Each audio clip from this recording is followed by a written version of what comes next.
એક સુંદર જંગલમાં એક મોટા ઝાડ પર ચકી અને ચકો ખુશીથી રહેતા હતા. એક દિવસ ચકીને જમીન પર ચોખાનો એક દાણો મળ્યો. થોડા સમય પછી ચકાને મગનો એક દાણો મળ્યો. બંનેએ વિચાર્યું કે ચાલો આમાંથી સ્વાદિષ્ટ ખીચડી બનાવીએ. ચકી પાણી લેવા ગઈ અને ચકાને ખીચડીનું ધ્યાન રાખવા કહ્યું. થોડી વાર પછી ચકાને ખૂબ ભૂખ લાગી. ભૂખને કારણે ચકાએ ધીમે ધીમે આખી ખીચડી ખાઈ લીધી.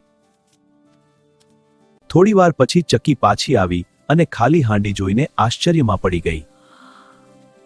ચકાએ ખોટું બોલ્યું કે રાજાનો કૂતરો આવીને ખીચડી ખાઈ ગયો.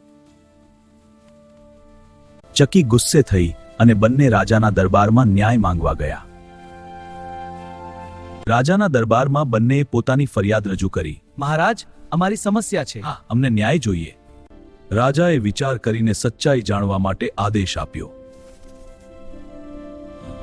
રાજાએ કહ્યું કે સચ્ચાઈ જાણવા માટે બંનેનું પેટ કાપવું પડશે. આ આદેશ સાંભળીને ચકો ગભરાઈ ગયો અને સચ્ચાઈ બોલી ગયો. આ વાર્તા આપણને શીખવે છે કે ખોટું બોલવાથી અંતે સચ્ચાઈ બહાર આવી જાય છે.